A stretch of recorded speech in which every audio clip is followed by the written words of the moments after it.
this computer. Okay, yeah, okay, we're going to be recording this, and we'll be putting a copy of the video up on our YouTube channel for anybody who wants to see it again, or for any members who can't make it today who want to see it. So just so you're aware of that. I'm going to try sharing my screen here, see if it works, because I want to just test that out. Where is it?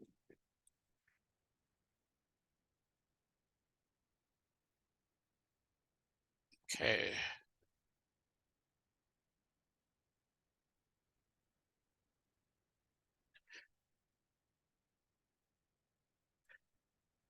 Can everybody see this chart?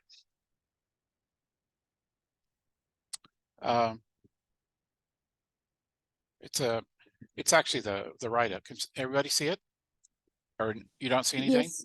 You do? Yes. Okay. Yes. Okay. Okay. All right. Just want to make sure this works. I won't be sharing the screen the whole time, but I do want to do a few things. Occasionally do it. Okay. About the topic. The topic is. Let me unshare it at the moment. For the moment. There we go. Yeah. Let's see.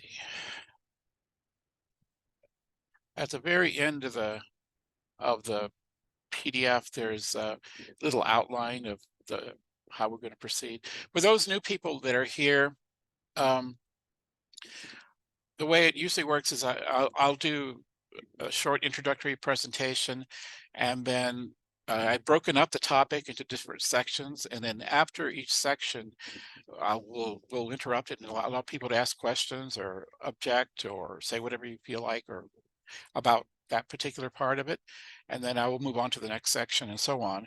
Toward the end, we'll open up, the discussion wide open to anything related to the whole topic, the thing as a whole. I want to say a few things about like what the primary, most of the time we're going to be talking about the philosophical debates around natalism, around antinatalism and its opposite, pronatalism, and toward the end, extinction, which is the whole related, but it's human extinction I'm talking about. But in the beginning, I'll be talking about depopulation. Now, that depopulation is a empirical claim that many demographers are making about what's happening right now as we speak in the world. And it's not a philosophical debate, it's a scientific debate. Either it's happening or it's not happening. The consensus as I gather from what I've looked into is that it is happening. There's a lot of disagreement about whether it's a good or bad thing, but that it's happening is not really that controversial. What is now, it's not happening everywhere in the world at the same speed. And if any of you had a chance to watch the documentary, I think it does a nice job of presenting the problem. And whether or not depopulation happens is actually not the core of this topic. What it did, when I saw that documentary about 6 months ago, I was struck by, I never, those of you who are my age or older will remember back in the 1970s when the exact opposite was the problem, overpopulation. Nobody then was dreaming that we would be worried about not having enough people. And maybe some people still think that way. And certainly in parts of the world, there's still a problem. But the world as a whole is apparently what this is about. And was like in that chart at the very beginning, which is from a study put out by the Max Planck Institute for Demographic Research in Europe. It's just the chart. There's a whole paper behind it you can click on if you want to read the whole thing. But basically, they studied population trends all over the world, and that center line there is as of now, late, somewhere around 2024. The world population has been going up everywhere for a long time, but the rate at which it's going up has stopped. I mean, it hasn't. In some places, it's still going up. It's going up But in some places, it's in the most extreme cases, as I mentioned earlier, places like Japan, South Korea, and Europe, Spain and Italy are often cited as the worst cases of where people are seriously worrying about this. There just aren't enough young people out there to supply the needs that are going to be the resources that are going to be needed to support a burgeoning group of older people that are, you know, highly, that there is going to be such a group is highly predictable. But it's also happening in places we maybe wouldn't have expected, places like India, China, Zimbabwe. All of Africa is still at this, as of now, the fastest growing population wise part of the world. But the rate of population growth is beginning to slow down there. And and you can see the chart, they're projecting outward. They suggest by the end of the century, we're seeing some severe depopulation. Could you share the presentation again? You're Okay, not sure. sharing. At the moment, no, the chart, but sure, I will. Here's the chart again. This is just the beginning of that full write-up that any of you can download if you wish. There's the chart, and it's taken from that paper called, you can see in the notes there, the Max Planck Institute Demographic Research paper, and it's called Projections of Human Kinship for All Countries. And this is very recent, as of late last year, December. Okay, so other than notice that this is happening, it's also creating, it's throwing a kind of adding fuel to the fire around the antinatalism, pronatalism debate, which has been going on for a while now. So, okay, so there are not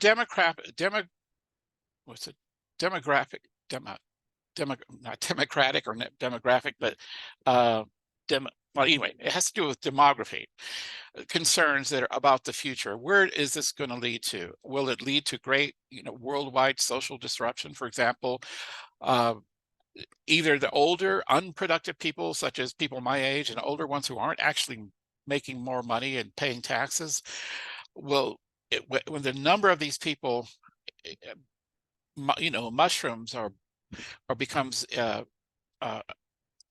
a huge portion of the population, there's going to be pressure, predictably so, for these people to go ahead and die, because they can't be supported by a ever increasing, diminishing cohort of younger people who are productive in paying taxes.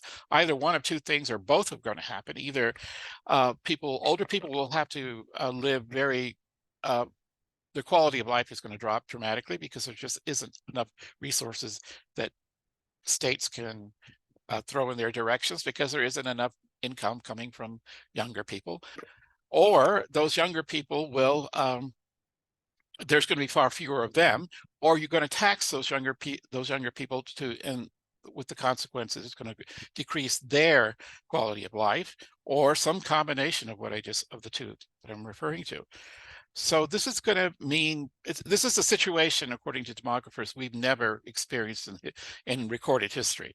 And maybe in prehistory, there may have been bottleneck periods when our ancestors almost died out. But in recorded history, population has always gone up at different rates at different times, but up. The idea of it going down is really strikingly new. Okay, so that creates a sense of urgency about the problem. Now, switching now to antinatalism, which is what really this topic is about. I'm going to be talking about reviewing, because back in 2016, I did a topic on David Benatar's Better Never to Have Been book.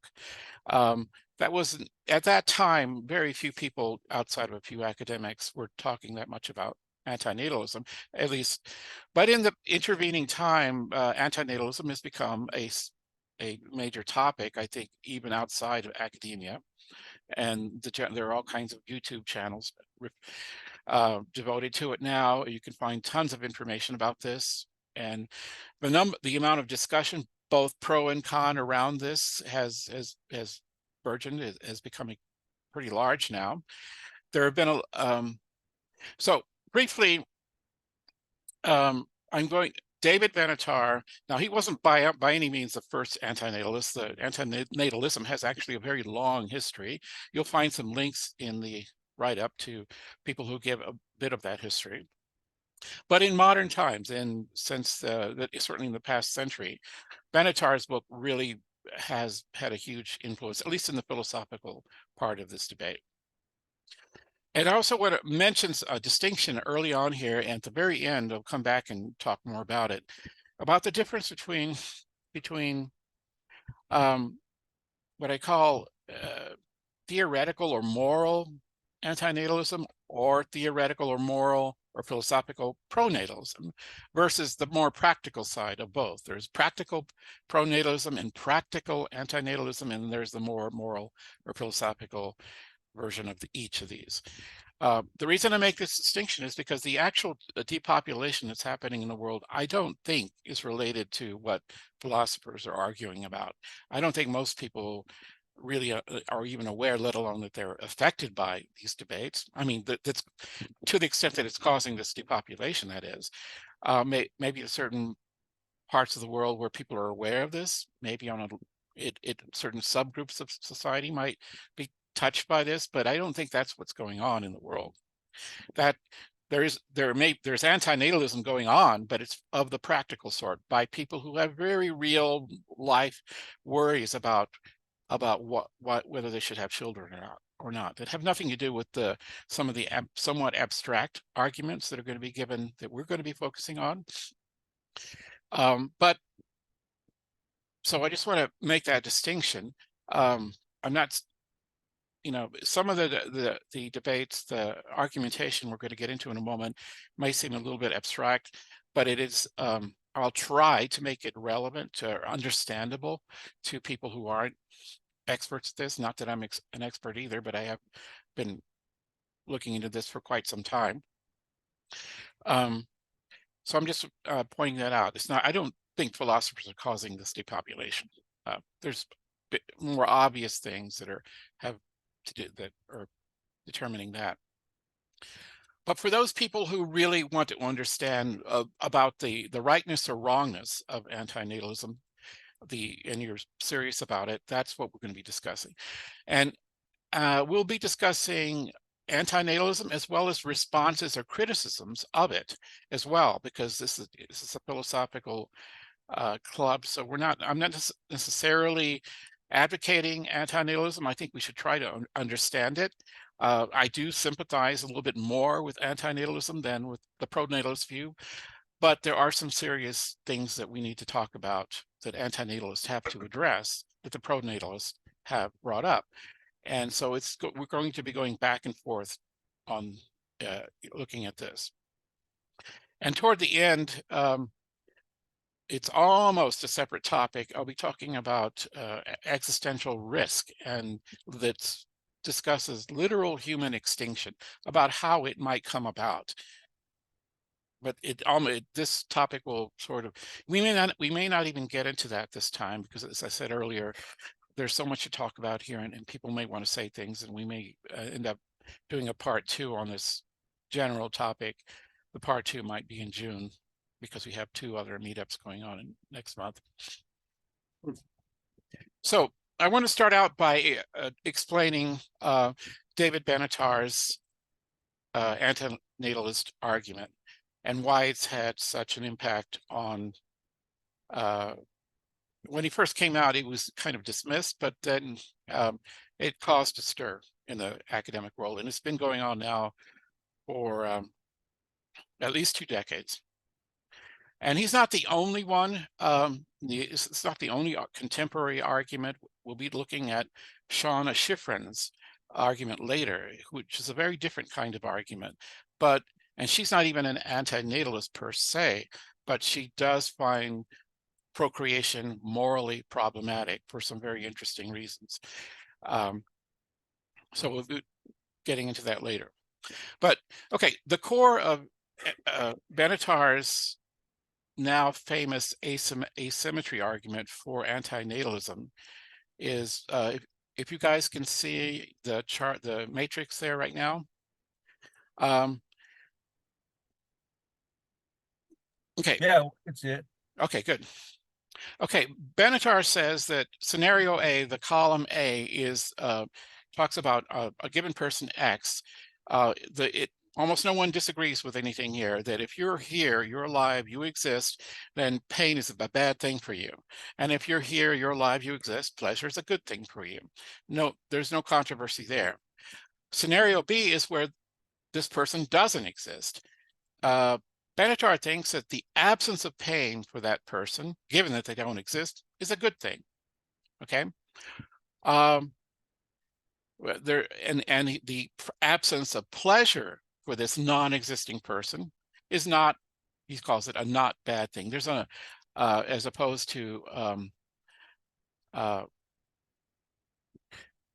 see, the absence of pleasure for a living existing person would be a bad thing. That would be a symmetrical argument. But he thinks that if you're not around to miss it, you can't very well be think of not having that pleasure as being a bad thing for you. And yet he does say that if you're not around to experience it, having pain is a good thing. This argument is striking. The reason it's called asymmetry is because some people might think there ought to be symmetry here. If there was symmetry, if you're going to say that the absence of pain is good because you don't exist, shouldn't you say the absence of pleasure is bad even if you don't exist? Because it would be bad for you if you did. And the column B is a hypothetical. These are people who, if they existed, then he's making these judgments about them. If you existed, you don't exist, but if you did, the absence of pain for you would be good. If you existed, even though you don't, the absence of pleasure, he says, some people might say that would be bad, but he says it's not bad. And why does he say that? This is the asymmetry argument.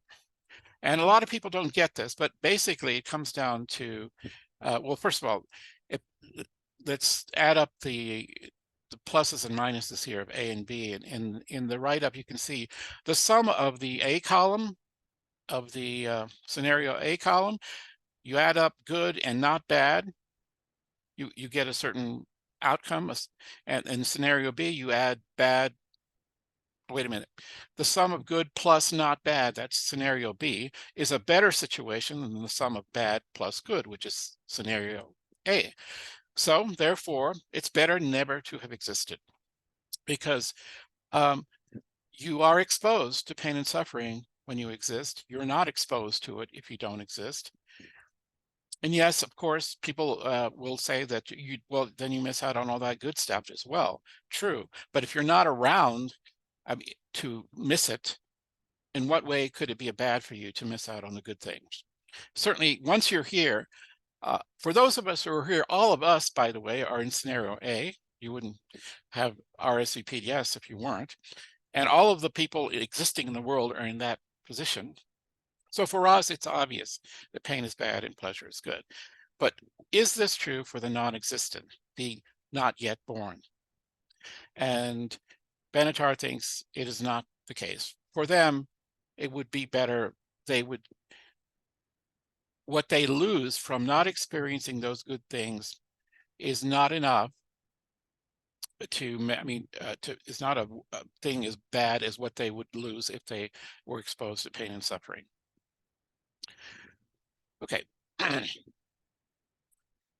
Now, there's a major criticism that's made of, well, before I go into one of the criticisms of Benatar, I'm going to pause here and see if anybody has any questions about this so far. Go ahead. Does anybody have any? Is this, you may not agree with this argument, but is it at least understandable, or is it not for anyone? Well, just go ahead and speak up. If you don't have to raise your hand if you have a problem with this so far. Okay, people, this is a controversial argument. Eric Magnuson in the next section is very skeptical of this claim. He doesn't see that there's asymmetry here. What he sees is that Benatar seems to be equivocating between two different ways of looking at ethical or moral issues that are often, these are two ways of perspectives on moral good and bad. One is called the person affecting view, and the other is called the impersonal view. If you go back to the matrix here, what Magnuson is accusing David Benatar of equivocating on is that in quadrant 3 there, he's saying that a hypothetical person, if they were to exist, I'm sorry, the fact that they don't exist means they don't experience pain, and for them, it is good that they're not experiencing pain. Here he's talking about a hypothetical person X, and according to Magnuson, if you're talking about a hypothetical person, then quadrant 4 should be bad. The absence of pleasure should be bad for a person if they were to exist. And yet Benatar says it's not bad. So why does he say that? Because if you make quadrant 4 bad, then you have perfect symmetry. It's a wash either way. It's one is no worse or better than the other. But why does Benatar insist that the absence of pleasure is not bad, or at least, as he put it, not worse than quadrant 2? And this is where Magnuson thinks that Benatar is switching his perspective. In the quadrant 3, Magnuson is saying that Benatar is taking the person affecting view. He's imagining a person not existing and then imagining them what they miss out on if they did exist. Whereas in order to come to the conclusion that he comes to in quadrant 4, he's switching to the impersonal view. The impersonal view is not about a person, but about the world. Would the world be a better place if with the absence of pleasure in this case? And yet that, if you're not focused on the person, but would the world as a whole be a better place or not? The absence of pleasure would diminish, even if it's by one person, you're diminishing the amount of pleasure in the world by a tiny amount. So that would be bad. Even reducing the amount of pleasure by one, reducing the reduction of any amount of pleasure would be bad for the world, the possible world in which X never existed. So according to Magnuson, quadrant 4 should be bad, and if so, you lose that asymmetry. So how is that equivocation then is because whether you're talking about an individual given person or whether you're talking about the whole world as taken as a whole, is it good or bad for that whole world? And what Magnuson is accusing Benatar of doing is, in quadrant 3, he's taking one perspective, and he's not saying he's doing it, but in quadrant 4, he's switching to the other. And if you do that, then you do get the asymmetry. But Magnuson saying is that's cheating. You're basically making a comparison, comparing two different things. And so the argument fails to show that there's an actual asymmetry here. Okay. Okay, so I go into detail in the write-up about this, but I'm going to jump to what it is. I just want to really quickly here. This is fascinating, but the display constantly moving is making me a little seasick. Okay. Okay. Thanks. That's me fiddling with the mouse. Okay, I won't do that. I'll try to do that, not to do that. Okay. And okay, so another defender of Benatar, Musavi, here in a different paper addresses Magnuson, and he's saying that Magnuson is misunderstanding what Benatar is doing. Magnuson is right that there should be symmetry here. Where he's wrong is that what it is that Benatar is referring to isn't whether the logic is coherent, but whether our values are coherent. And so what Benatar is referring, he comes to this conclusion, this asymmetry, from not because it's there's a reason why, we'll get to that in a moment, why he thinks there's this asymmetry. He's saying that the way we value the world is asymmetrical here. It's not that, if you're looking at the pure logic, if we weren't talking about human beings and the way they feel about pain and suffering, then there wouldn't be any asymmetry. But because there is asymmetry in the values and how we judge different situations, that's why there's asymmetry. And to get to, let me talk about this for a minute. Okay, I'm going to skip right to the end because this is a long-winded explanation. At the very end, I do it much shorter. Here we go. Okay, why does Benatar think there is asymmetry here?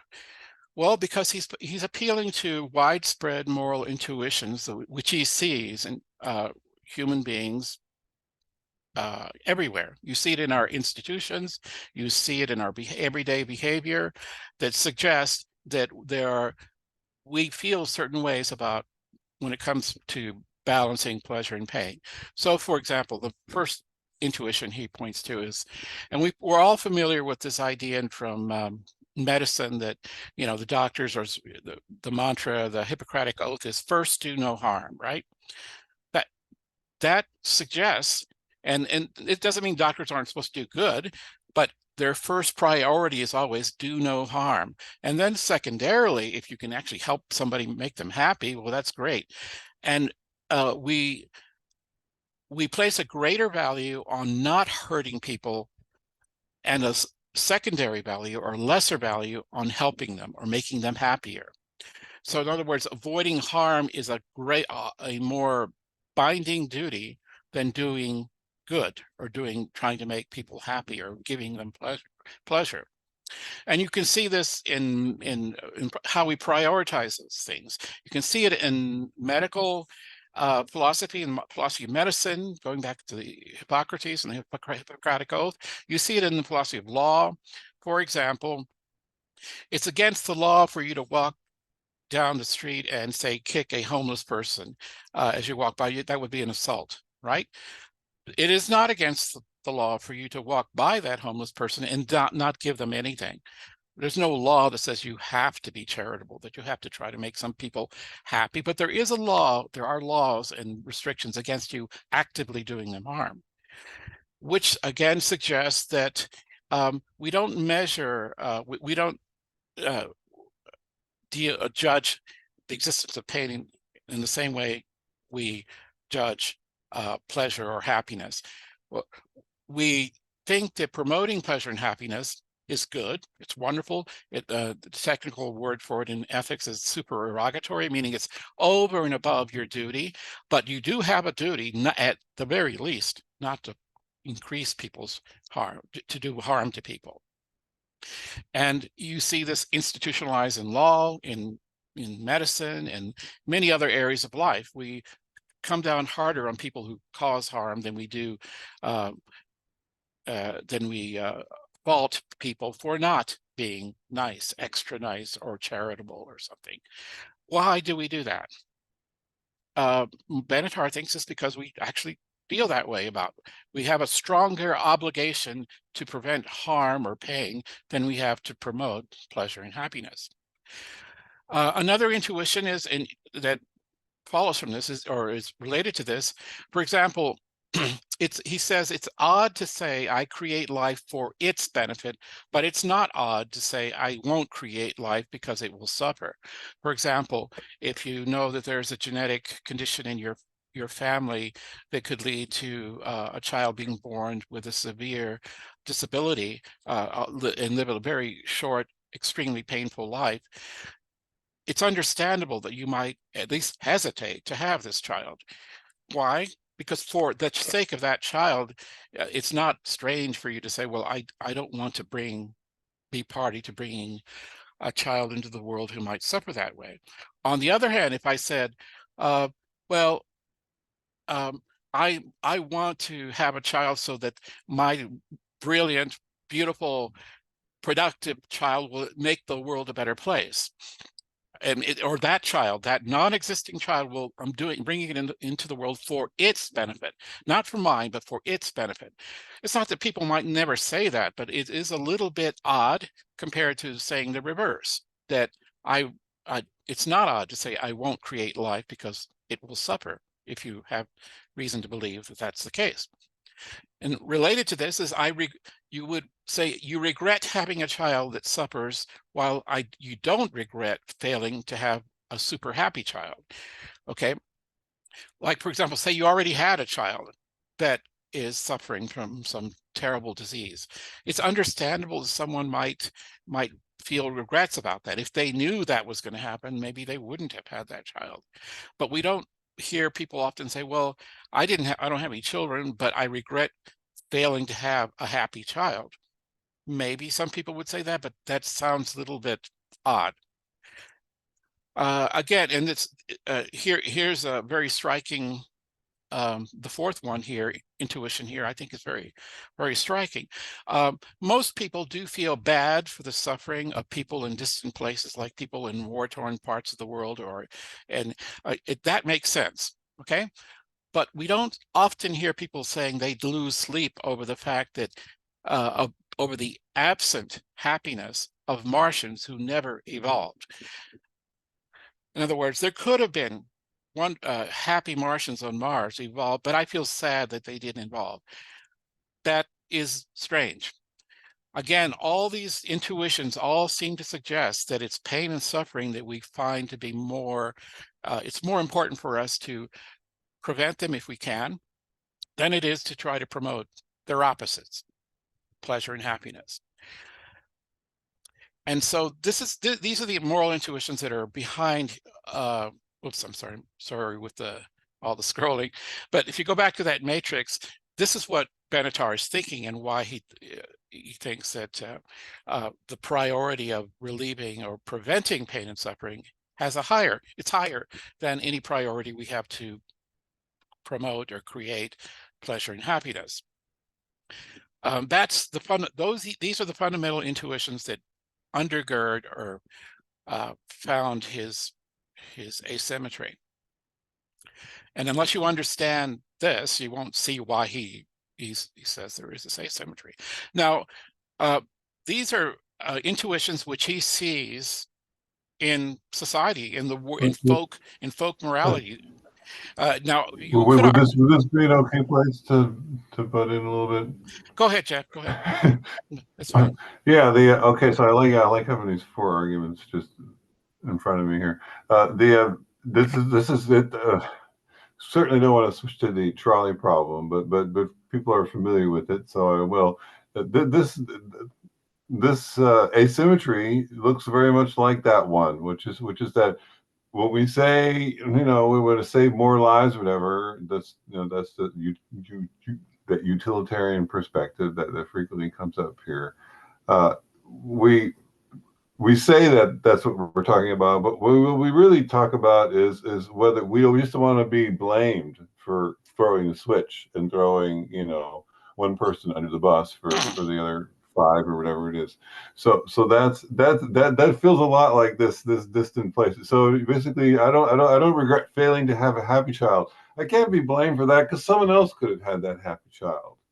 But if I bring children into the world and then I'm raising them and they're not going well, then they're gonna hate me maybe for existing, although I think probably actually that doesn't happen. But that's what I mean. So it's really the personal responsibility that we feel, which is like a large degree a function of how people talk about it, how people treat us for having done something. So if you don't do something, then you can't be blamed for it. You can be blamed for it not happening, but then that blame is going to be diffused among all the people that could have done it. Mm-hmm.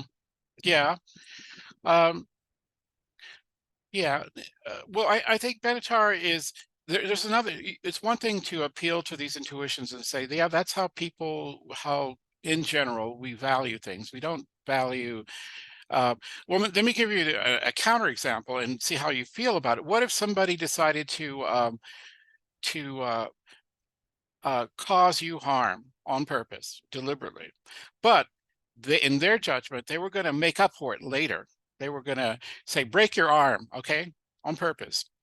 And then later they said, but I want to give you $1 million for it. Okay, they didn't ask you in advance for this deal, but they're going to do it. They're going to try to make up for the bad they did by doing something else that's positive, affirmative. What do we think about that? Is that acceptable? Is it acceptable to compensate, do bad things, and then compensate for them by doing something nice to the person you victimized?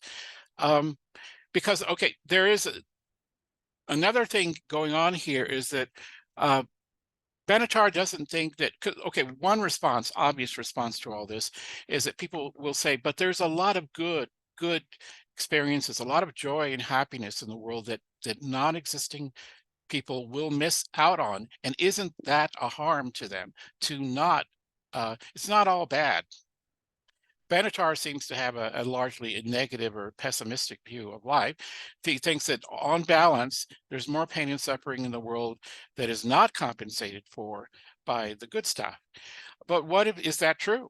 I mean, some people might think that no, there is as much, or maybe even for them more, enough good stuff to more than compensate for the bad stuff.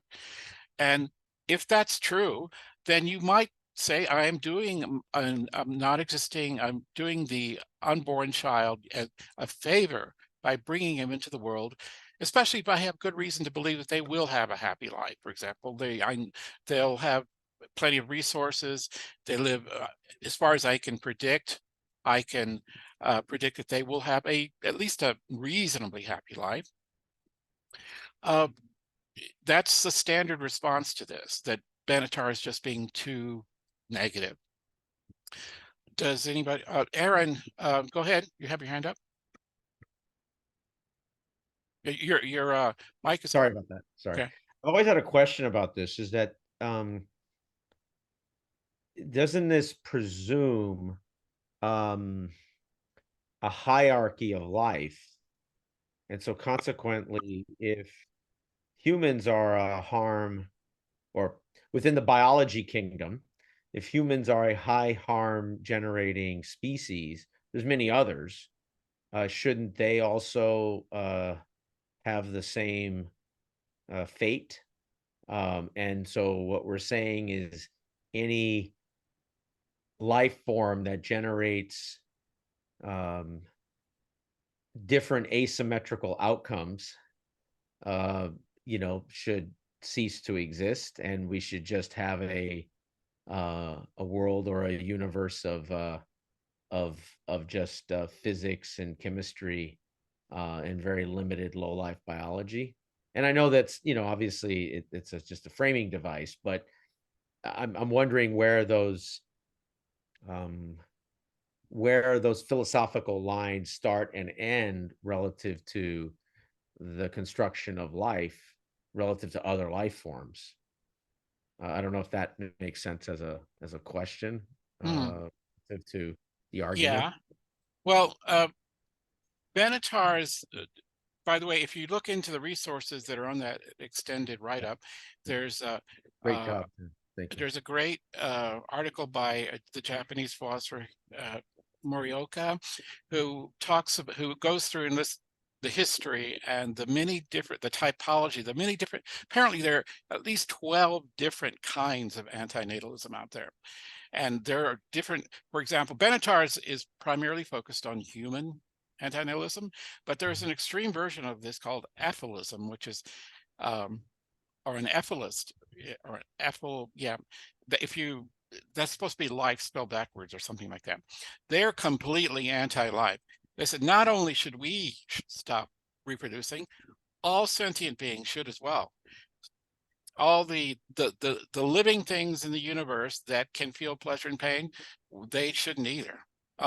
In other words, they want to eliminate all pain in the universe, not just ours, but that of other animals as well. That's one extreme version of this.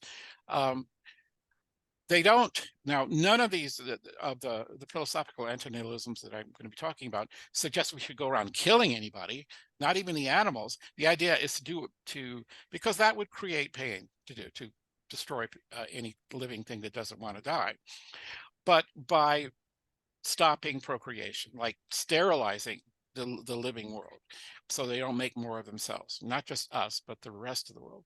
And there are other types of antinatalism that are sort of softer.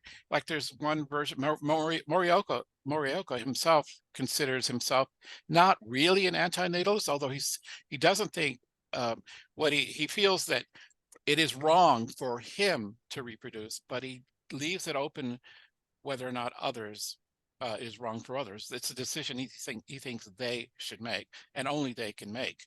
But they can come for good reasons to the conclusion that they shouldn't reproduce. But he said it would be wrong for me to reproduce, given what I feel and believe and what my values are. So this is a much narrower form of antinatalism. But the kind that creates controversy is that which says it is morally wrong to bring children into the world, and if you do, you are doing something immoral. That is the kind that gets people upset. Okay. Okay, now another important premise of Benatar's argument is that he does, as I said earlier, he does think that there is more actual pain and suffering in the world than there is pleasure and happiness that supposedly compensates for it. And it's only because of our evolutionary history that we think otherwise.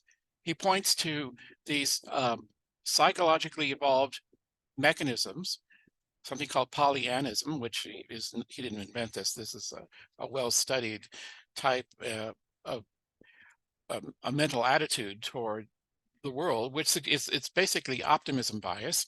It's the idea that we tend to downplay all the negative stuff in the world. We tend to look on the bright side.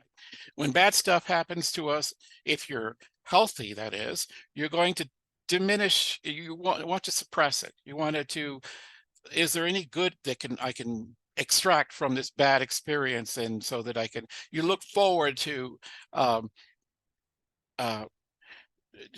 making, if a problem occurs, you look toward the fix. And no matter how, some people are more this way than others, and people who aren't this way are often diagnosed as being depressed and as having a mental illness. Interestingly, there's a great video by Tali Shiro. She's a neuroscientist, and you can find this on YouTube. It's called Optimism Bias. Look it up. She's actually found the part of the human brain that does this to us. There's a specific part of our brain that literally makes us discount bad experiences. And as soon as they turn that part of the brain off, you start getting depressed about everything. And you look on the bad side. If you're going to engage in a project that could go well or it could go badly, if you turn that part of the brain off, you're going to be pessimistic about it. If you turn it on, you'll be optimistic about it. Like marriage, for example, or a major life choice.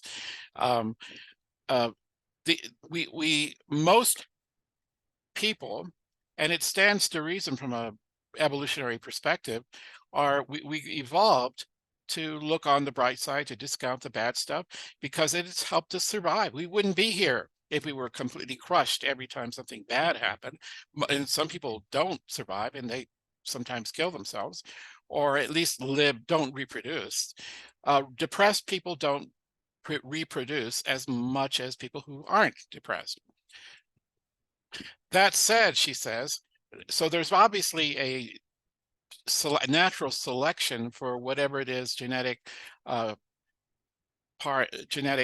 elements of our biology that promote polyanism or optimism bias, because those are the people who reproduced and survived, and those who didn't have this, well, they fell by the wayside.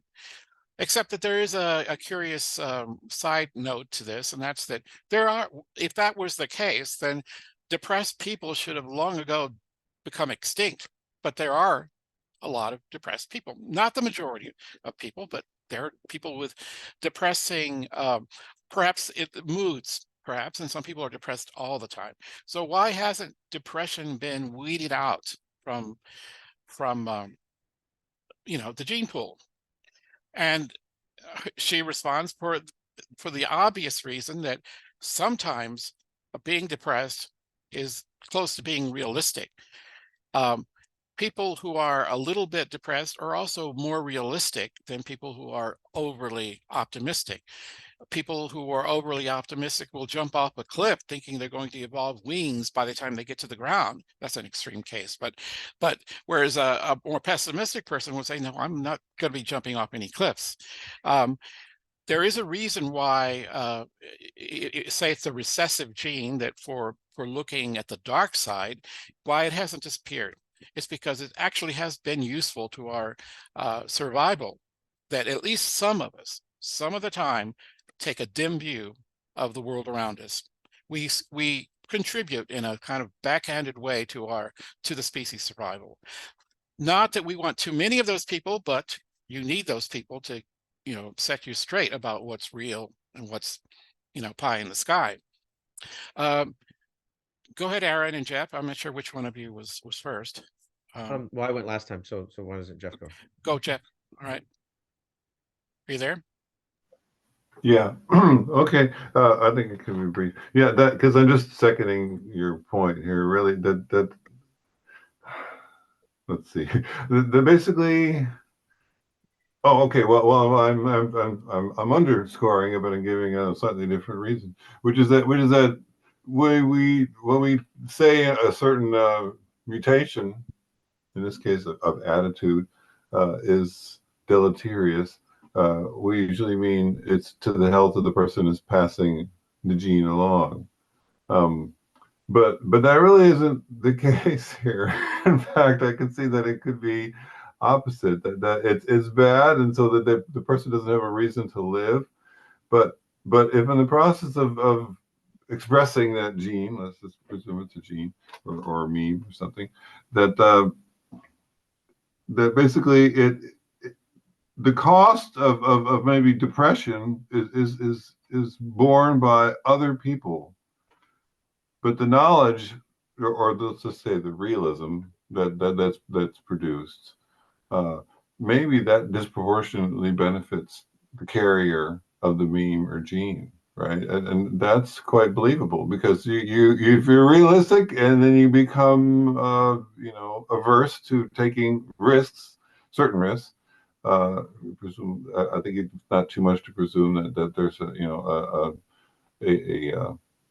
a qualified judgment about what to do or not to do. In this case, when bad things are about to happen to the population, as the premise for the whole meetup, then you yourself might dodge these, and maybe not just you, but you and your descendants, should you choose to have any, or at least people who are following you, and maybe the sort of a lateral communication of the transmission of advantages there would be surviving. So I guess it seems like there's a cost to this pessimism, but if it's distributed among everybody, and then potentially the relative benefits, at least of knowledge that things are going bad, might be more concentrated to you, which actually would happen, because this optimism gene everywhere else is causing people to ignore your who's the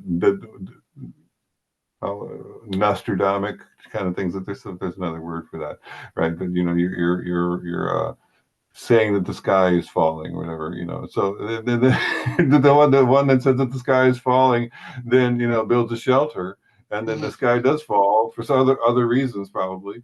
Then they're going to benefit. So I guess this relative benefit of preparation and worry is a little more concentrated than the bad part about being too pessimistic to do anything. Yeah.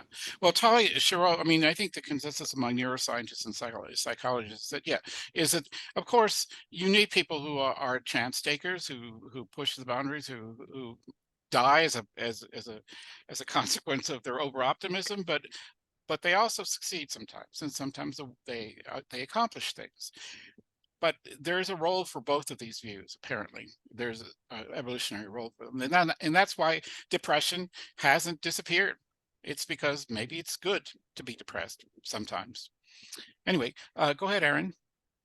Yeah, I do think one piece that that can be discounted, I think, by lots of philosophers, primarily just because of the gap in interdisciplinary research, is that the technical change that can go on or has gone on at various sort of starts and stops in the last 5,000 years, of which in evolutionary terms is a small blip in the context of our species, but that evolutionary change is quite dramatic, and if you isolate it down just even the last 300 years, it's incredibly dynamic. So you go from a world that like right now, childhood survival till 15 is 75 times greater now than it was in ancient times. I mean, basically, you had to have 4 kids to have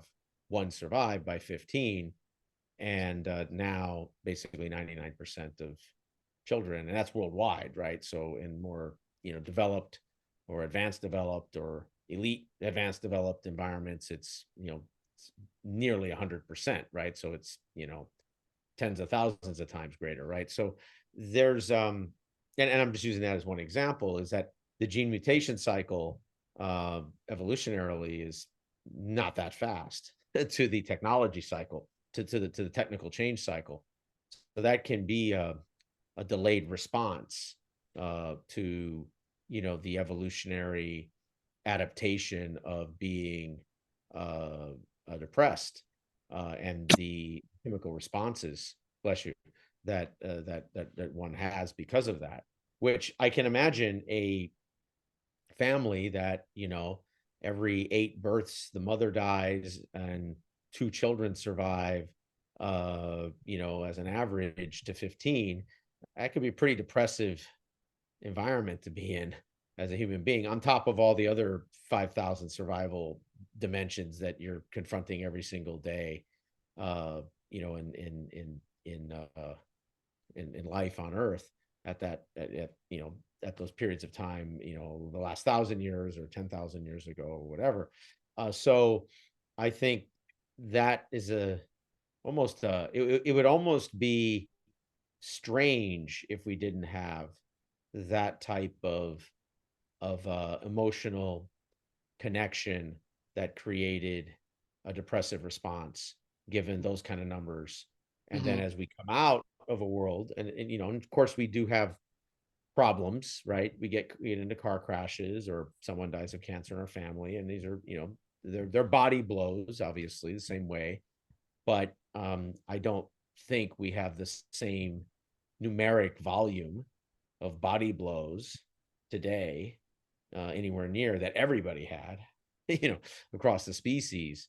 And so I do think that that might be a lagging change indicator over time, and maybe that's thousands of more years that we evolve past some of these more depressive biochemical responses to our to our environmental stimulus. And so I do think that's a component, the technical change relative to the gene mutation cycle. Okay, thanks, Aaron and Jeff. So there are these intuitions, moral intuitions that Benatar thinks are undergird why he thinks there's an asymmetry in terms of how we judge pleasure versus pain and suffering versus happiness. And I mentioned there's some things that he says that suppress our tendency to see things the way they really are, how bad they are.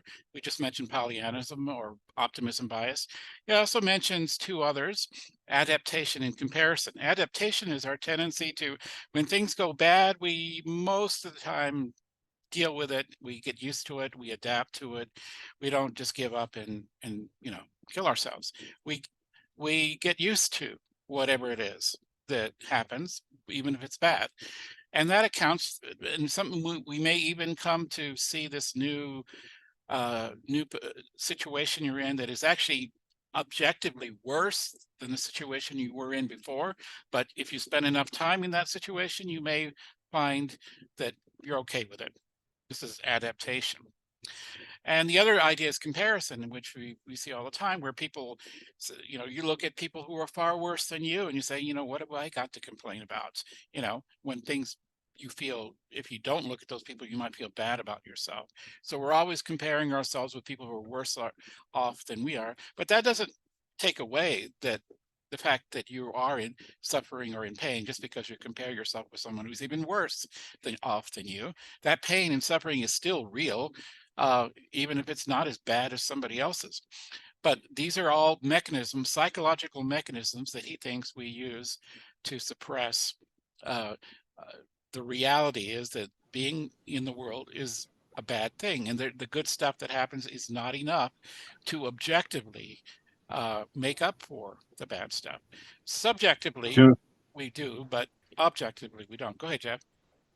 Just to really, would this qualify as a summary of the three, which is that basically symmetry, which is the kind of arguments we're looking at now, is basically a matter of aesthetic. It's a matter of perspective.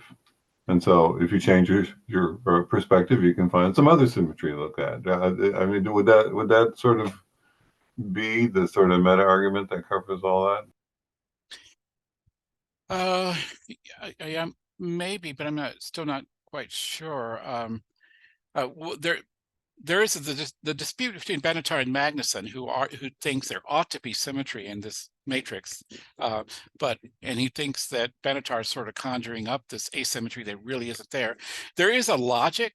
If people were perfectly 100% logical all the time, maybe we would be absolutely symmetrical. We'd say, I'd add up. You can punch me in the face 10 times, but if you give me $1,000, it adds up. Go ahead, you know, or you know that there would be, you can create units of pleasure and pain and balance them against each other.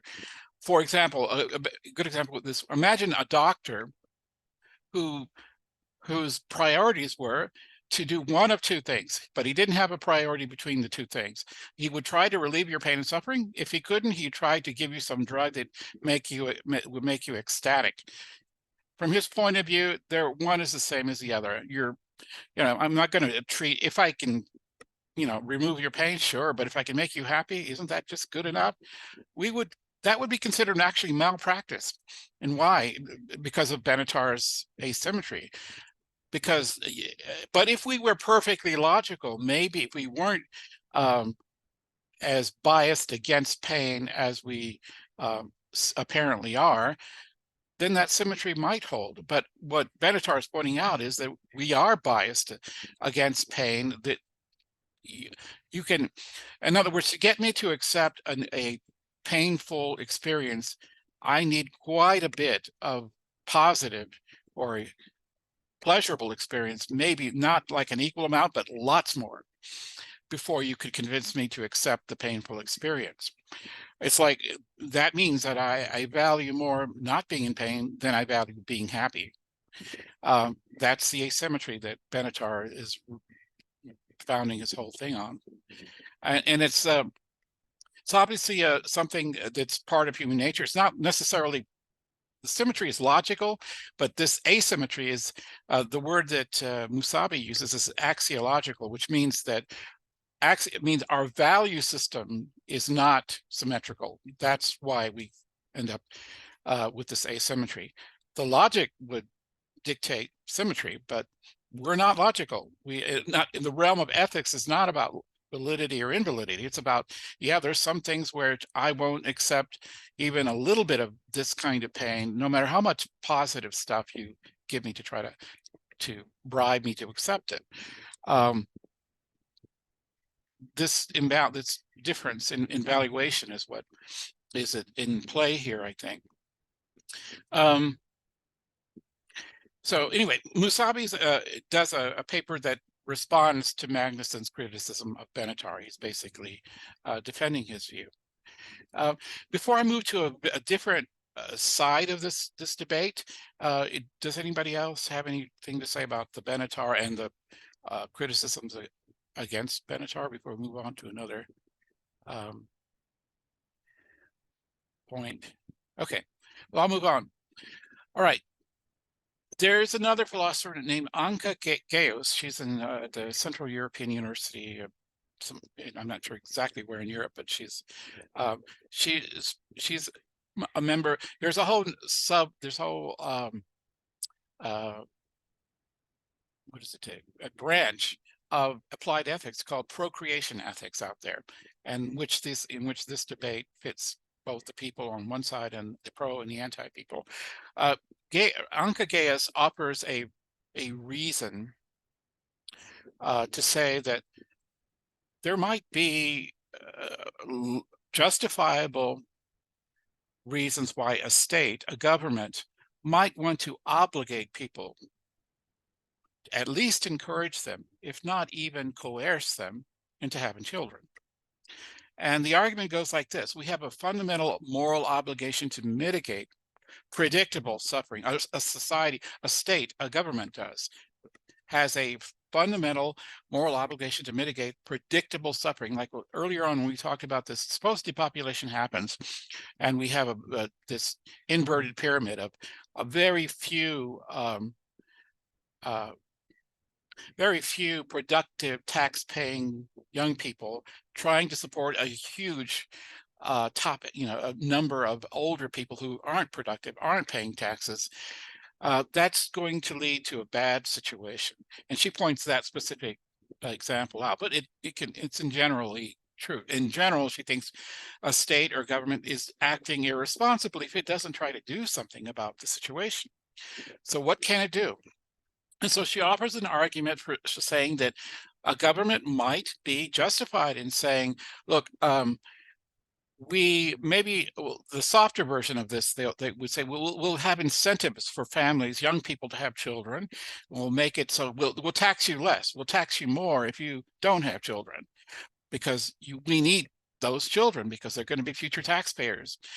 That could be done in a carrot, using carrots, or it could be done with a stick, where you may be penalized, or even the worst case is like Margaret Atwood's what is it called, her famous science fiction novel about where women are conscripted to become baby makers or something like that by the government.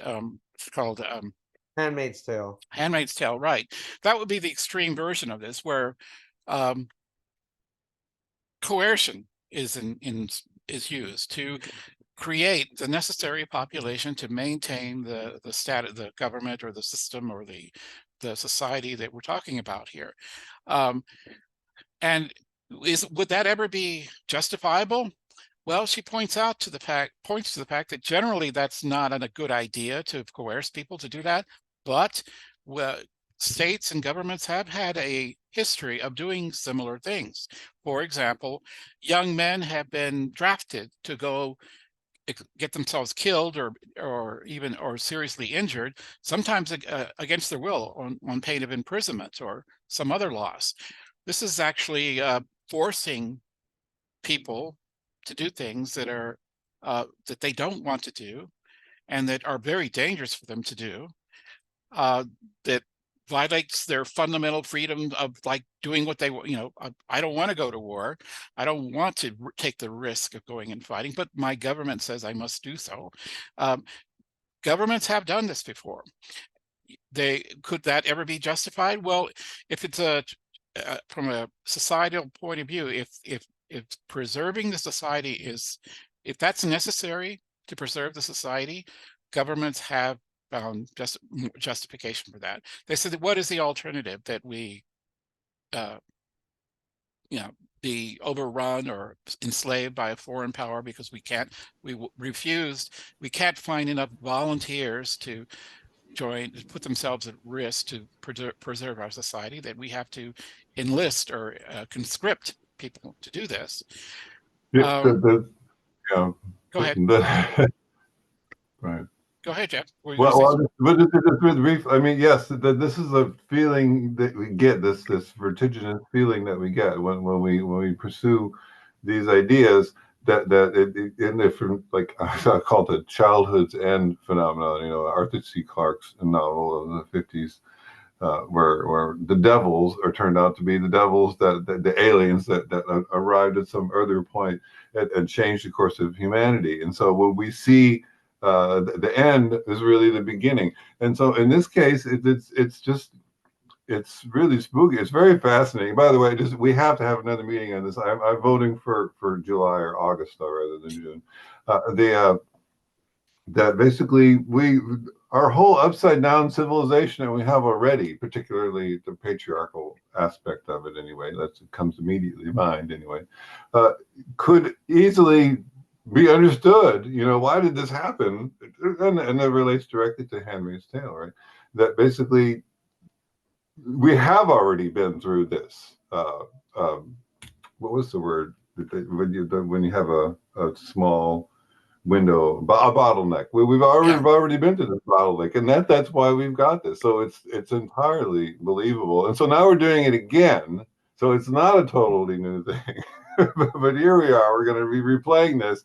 And what I guess the short version of my thing is, which is what I thought of when I raised my hand, which I didn't, is basically that we have this.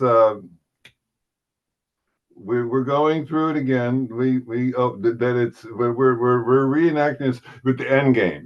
We're moving into the end game, and the end game keeps happening again at higher and higher intensities. Is what seems to be happening. So maybe it's not the last time, but the weirdness of humanity will increase if we do survive it. Mm-hmm. All right, Aaron, you have your hand up. Go ahead. Yeah. So, I mean, I do think there becomes an essentialism that's somewhat reductive, and it gets built around a set of, almost game theory binaries of biological determinism, which, given the development in modern civilization of an incredible, suite of policy interventions,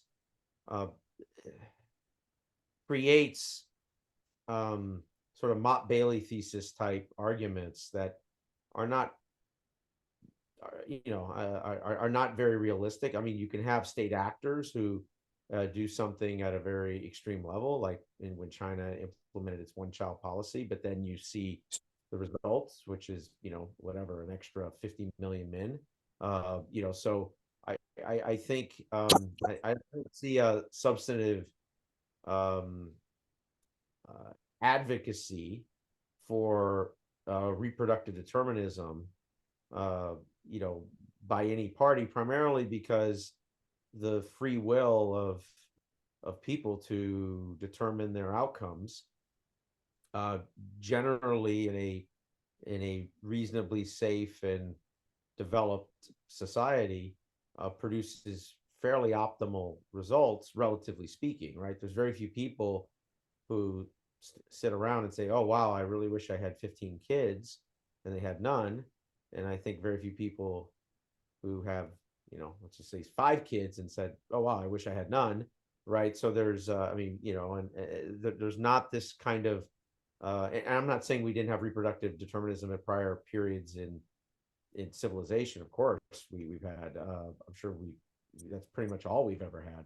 But I think in the modern era, that's something that as we move to universal suffrage and then even other forms of suffrage, we've constructed, fairly robust legal protections, relatively speaking. It's all relative, right? But, compared to the past. And I think when you're looking at a world of 8 billion people, there's not, we don't have this, we don't have these fits and starts like the Black Plague, right? Like during those periods where you lost, whatever, maybe 20% of humanity, or, some really large, percentage of the population, or during the colonial takeover of the Americas, which arguably, whether people came from Asia or people came from Europe, there was likely going to be a catastrophic biological event, because you had people that were so unintegrated into the Eurasian genome, basically. But so outside of these sort of historically catastrophic events, you generally don't have this sort of day-to-day survival around reproductive determinism, Right. which I think, it sort of constructs a very extreme argument Okay. versus a personal individual argument. Right. Yeah, I'm gonna let Khan the Stone speak in a moment, but I do want to finish up a little bit about Gaius's Anka Gaius's argument here. She is not, by the way, suggesting that this is what governments ought to do. She's exploring the possibility of if, and as the depopulation demographers, people turn out, if what they predict is really going to happen, and it becomes so extreme that governments are in danger of literally disappearing unless they're, nations will disappear unless, in some nations have demands, or they feel very strongly that they want to preserve their, not just their culture, but their race, their nationality. Japan is very much like this. They want, there's some amount of racial purity there involved. They don't want to encourage too much immigration. They do want to preserve being Japanese.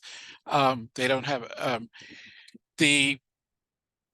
she's saying that unless governments are happy to simply dissolve or fade away, which I think she's realistic that a lot of governments are not going to accept that. They're going to want to preserve something of their identity, that they're going to at some point have to resort to some, at the very least, mild encouragement of pronatals, producing more children, either by giving incentives to young families. They've already, some countries have already tried this. It actually hasn't worked very well, strangely enough, but there've been, I think, Hungary, which was going through, they give like severe tax, great tax breaks to young couples to have a kid. They promise, like a lot of women, for example, who for very good reason might want to put off having children until they're more economically viable and established. Some of these governments, realizing that that's a legitimate concern, said, look, okay, have the babies now while you can, in your early 20s, when you're fertile, and then when they're older, we will subsidize your education. You can pursue your career after that. But there's a very narrow window, especially for women, when they're likely to have children.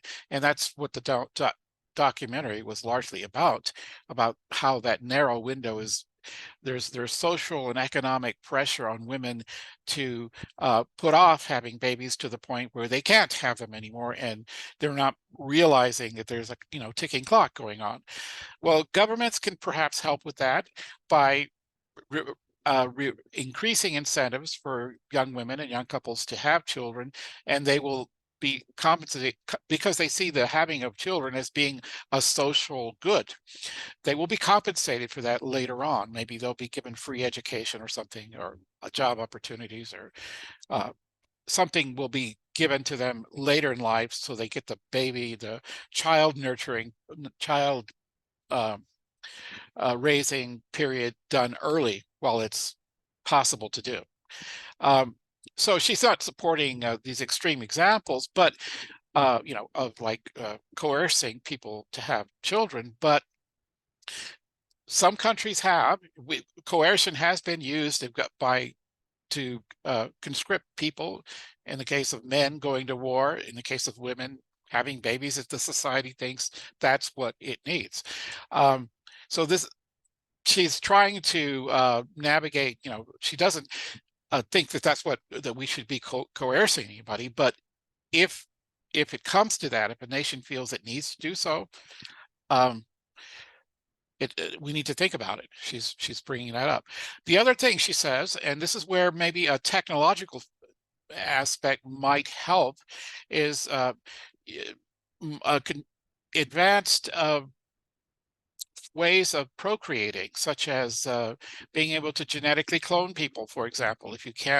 If the problem with creating children is that it takes if it puts women who don't want to have children at a certain stage of their life under pressure to have those children, what about women who do want children but can't have them?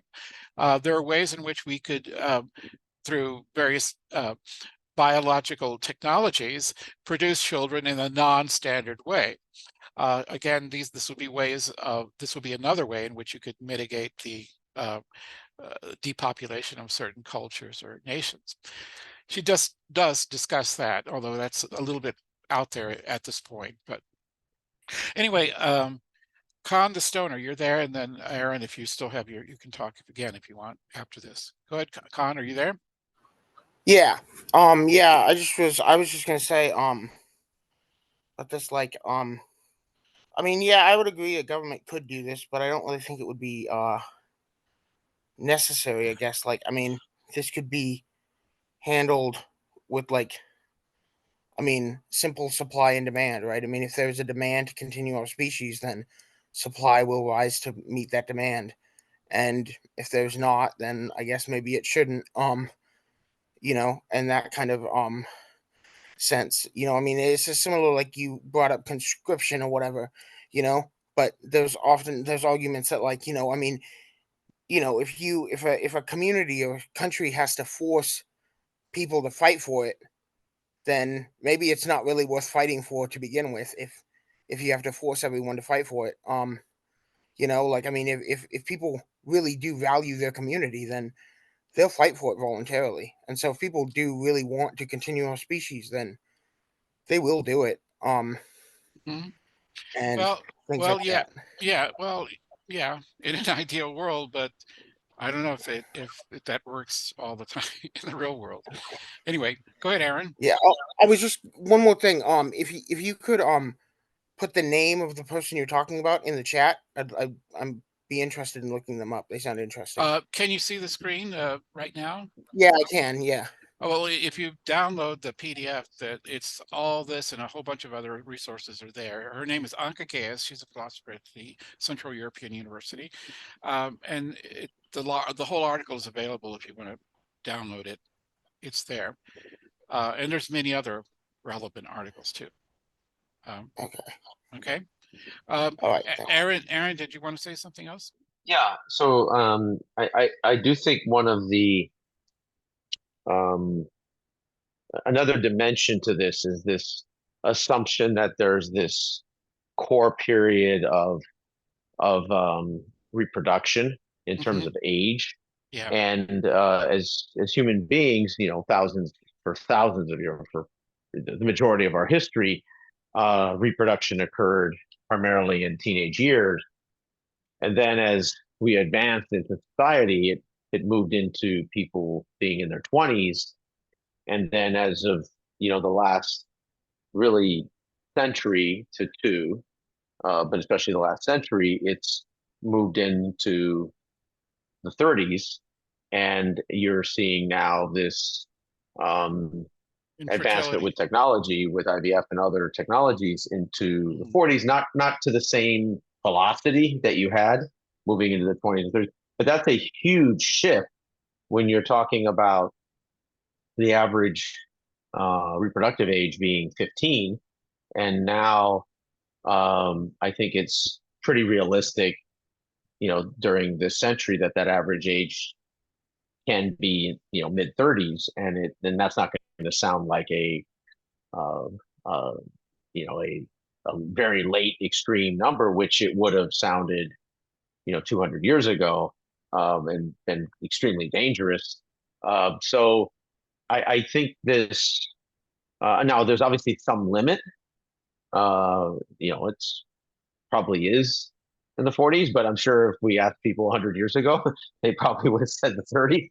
So, but the point is that runway, is quite dramatically different.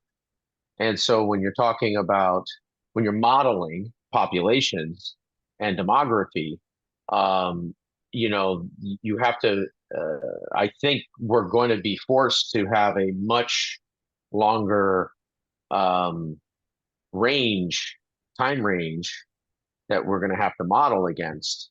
Whereas in the past, it was a very small range. And this one, I think, coming up this century is likely to be 3 times longer than anything that we ever had. And that, in a certain way, represents a different evolutionary pattern, because as it's pretty clear, the older people are when they have children, the more resources they tend to have for those children. I had my kids when I was younger, and it's a big difference when you have it in your 20s than I have friends who had them in their 30s, or even some are almost 40 or around 40. And so I think the outlook, the philosophical outlooks become different because people have different maturity involved in the process.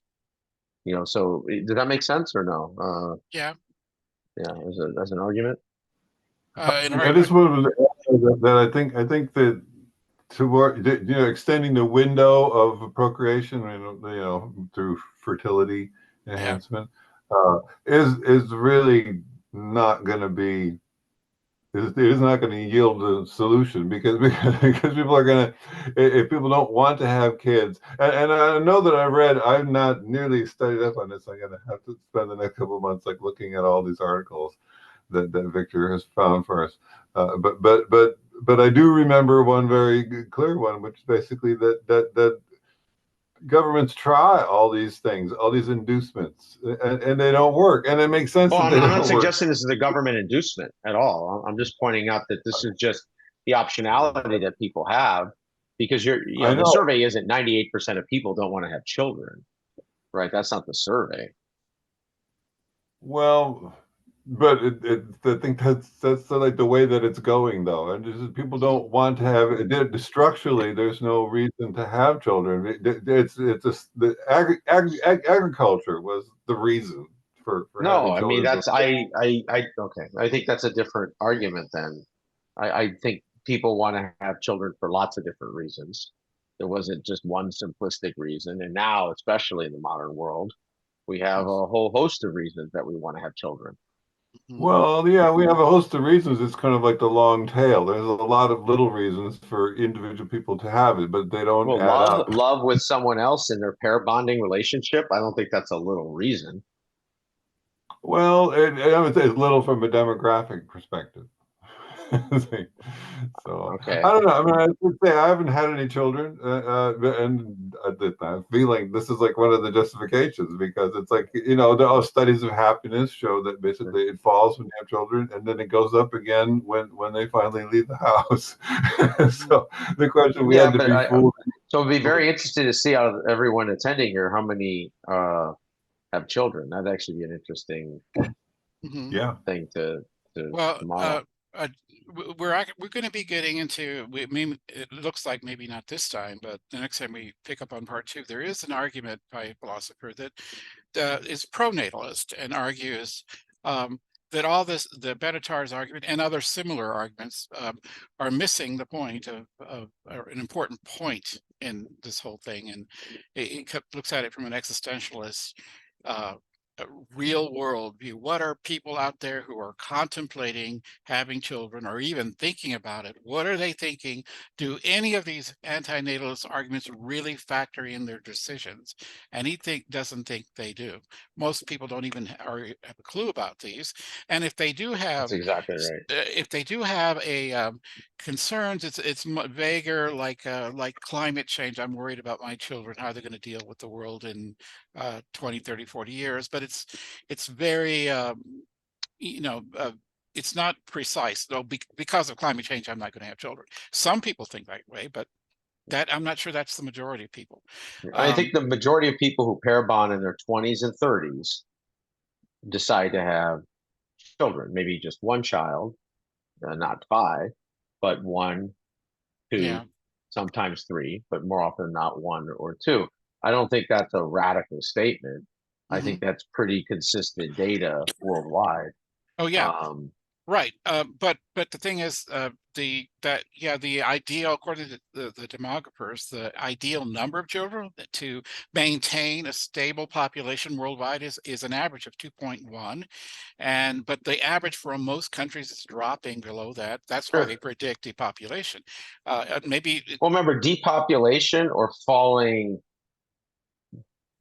demographics, right? Because the word depopulation is a very loaded statement. right? It makes it sound like you're going from 8 billion to 1.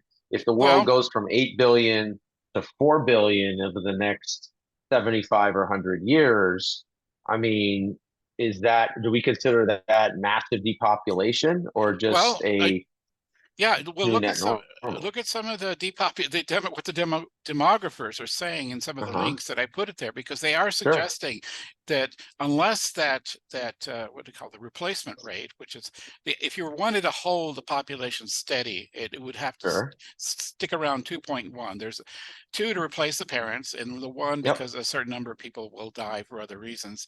But it's well below that. In I think in Japan, it's below 1. The average number of children. They are, unless something radical happens, those countries are going to disappear. Either they absorb immigrants. I mean, look, how are they disappearing if they go from 130 million people to 50 million people? Oh, but if there's something that pauses it there, they won't disappear. But there's no obvious thing that's going to pause it. It's like, why would it just keep going down and down? What could possibly happen that would say, okay, we're done with depopulating, we're going to hold it steady here? That's apparently not happening in countries that are, it's just going down, down, down. Well, no, but I mean the numbers, like, so when you have a number of 1.1, that means over a very long period of time, typically 40, 70, 80 years, your population will cut in half. It's unclear in the next 40 or 80 years that number will go down from that 1.1 to 0.5, and then cut down in half again. But that would be another 40 or 80 years. So it's not like it's a crash in the next 1 to 7 years. We're talking, even if it drops to, I think it's pretty clear that over the next century or two, will likely drop in half worldwide, 4 billion. I'm sure that's probably guaranteed. And could we drop to 2 billion? Probably, maybe. That's probably 50-50. The idea we're talking about dropping to 500,000, I mean, I don't think anybody has that thesis. So I think when we say depopulation, we have to use a time scale, and we have to look at what the logarithmic math is. Yeah, because that does matter. Yeah, well, there is natural disaster factors here. Like you can have one earthquake, like in Taiwan, or you have a tsunami that will just wipe out a whole island population. And then what? But there's no tsunami that can take out Japan and cover the whole country unless an asteroid hits. It doesn't have to take the whole country. It only needs to take half or a quarter of country, and then how long it takes to repopulate that. Sure, but there's no natural disasters outside of super volcanoes and asteroids that can take out astronomically large percentages of the population. Odds are more people will die over 40 years by car crashes and pedestrian accidents and drinking. By war. Why don't we just say it's war? It's going to be human-made disaster that would accomplish such a sudden depopulation. I mean, the wars are down dramatically since than in history. That won't last very long. I mean, what keeps coming to mind is that game of musical chairs. Hopefully they have this in other cultures, right? Then the music stops. Everyone's got to sit down if you don't find a chair. Well, especially when we're talking about retirement, basically that's essentially how many chairs are going to be there. Once one of the round of that happens, everyone's going to be thinking of it all the time. There's your pessimistic gene expressed right there, right? That's going to be big. That change of atmosphere, I was saying, is what accelerates what Aaron's optimism module is trying to say. It's going to be a soft landing. It does not feel anything like a soft landing. All right, we're actually in the last part of this. We probably won't get this until this part 2 in June or whenever. We'll be switching a little bit away from that to extinction scenarios that are anthropogenic. I'm not talking about asteroids or super volcanoes, but extinction scenarios, their likelihood and their the kind of extinction scenarios that, because they're anthropogenic, they're things we can discuss rationally about, as opposed to things like asteroids. Well, it's going to happen. It's going to happen. But there are things that we can see happen coming down the pike, so to speak, and we have time to think about it. What do we think we should do, if anything, about that? Or perhaps we are all there. There are a number of future scenarios that are actually philosophical, not natural in the sense like supervolcanoes. They could end us. They could be built into as a result of decisions we consciously make to end our species. A conscious decision to do so. That's the extinction scenarios we'll be talking about at the very end of this. As right here, we're just discussing the various arguments pro and against natalism, bringing life into the world, but they're just a little bit further down are extinction scenarios that we could, that's almost a slight, it's a related but a separate topic. Let's see, we have okay, I wanted to move on to talked about Gaius and begin to discuss another antinatalist argument, not Benatar's. In fact, this one predates Benatar. It was introduced by Shauna Schifrin. She's a philosopher of law, of ethics and law, or was at the time that she wrote this back in the 90s at UCLA. And in a way, this was 95. So she predated Benatar's argument by almost a decade. And she has a very interesting argument. She's not an antinatalist per se, although she comes awfully close to it. Her point is this: in the whole article, and as well as a explanatory article by another philosopher named Singh, which unpacks her view in a very interesting way, it comes from basic moral views about, I mean, what it is okay to do to other people, or not do to other people. For example, she thinks that we have an obligation to consult those affected in non-trivial ways by our decisions. Okay, obviously this is true with people who already exist. You can't go around and decide that unilaterally that you want to build a fence on somebody else's property, or impregnate a woman without her consent. These are fundamental obligations that we have to consult those people who are affected by our decisions in non-trivial ways. Now, we don't normally enforce this for trivial things. For example, I go to walk into a public building and I leave the door open for the person coming behind me. I didn't consult with them. I just did it as a matter of politeness. There's nothing wrong with that.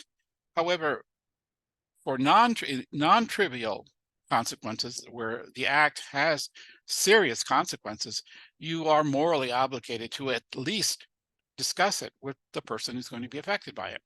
And the obvious thing is you don't have this is impossible to do for the not yet born. You can't ask these unborn children, do you want to be born or not? And if anything is non-trivial, bringing someone into the world would be the paradigm case of it. You're subjecting them to a whole world, a whole life of experiences, good and bad. And shouldn't you ask them? And since it's not possible, obviously, to ask the unborn, what does that say about about bringing children into the world? She thinks it's morally problematic. It's there's a character about bringing children into the world that is irresponsible in ways toward that child. Now, there's a standard response to this, and this is where it gets interesting. The standard response to this is to say, well, okay, you can't talk to the fetus or to the as yet not even conceived child and ask them, do you want to be born or conceived? But can you infer endorsement? That can you say that, well, they aren't alive here, they don't exist, but if they were to be brought into the world, they would be grateful, happy, they would endorse my actions in bringing or helping to bring them into the world? Can you infer that? And the one way to justify that inference, that inferred endorsement that these as yet non-existing people would agree to, if only you could consult with them, is one possible response would be to say that, well, the probability is, yes, there is a possibility this child would be born and born with a horrible life, and things could go downhill fast. They might wish they had never been born. That's how horrible their life might be. But in general, is that true? Well, you could go around and say, what's the likelihood that this child would endorse its life if I were to bring it into the world? And here you have to look at the world. What about doing surveys of people? Are you happy to be alive? We could ask people a survey. Are 98% or 99% of the living existing people happy to be here? If the answer is very high, then that might give you some rational reason to infer that a non-existing person would endorse their own birth or their own being brought into the world. Even though you can't literally get them to endorse it, you could infer that they would if you could consult with them. And you could do this based on the empirical evidence of what most people say about whether they're happy being around or not. And so, and most people do, by the way, I'm sure there have been plenty of studies of that. Most people do say that all things considered, they're happy to be alive. So if that is true, and I'm not sure exactly what the percentage is, but it's pretty high. No matter that they're not particularly not everything's perfect in their life. They might even be very poor. A lot of poor people are not suicidal. A lot of people who are undergoing difficult things, physical disabilities or pain and suffering or illness or all kinds of terrible experiences, when it comes down to it, most of them, even those people, would say they're happy to be alive at least. So if that's true, does this give you permission then to infer endorsement that a non-existing child would approve of your bringing it into the world? Okay, and this is the question: is this a legitimate type of argument for doing so? And Singh, who's another philosopher, the original issue was brought up by Shauna Schifrin, but or Schriffen, I believe, I've got that right, takes a close look at this response and finds that there's something wrong with it. But before I go into what's wrong with this kind of argument, what do people have any reactions to this? Do we have an obligation to consult people about decisions we make that are going to affect them in non-trivial, in fact, deadly serious ways, like your whole life? And can we do that without consulting them? And if you can't, that certainly puts throws a problem into the idea of bringing people into the world without consultation. Go ahead, Aaron. Aaron, do you still have your hand up, or do you have any response to this immediate or? Okay.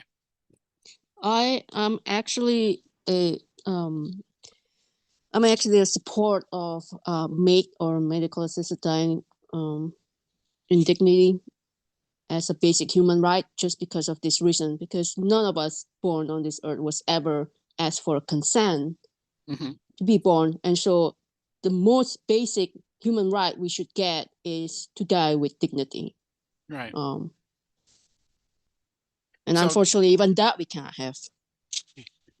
Yeah. So what do you believe that we shouldn't bring children into the world because we can't ask them, or what do you think about that? I as a female, I have decided long time ago I will never ever bear a human being into this world. And what is your reasons, or do you have more? What are they?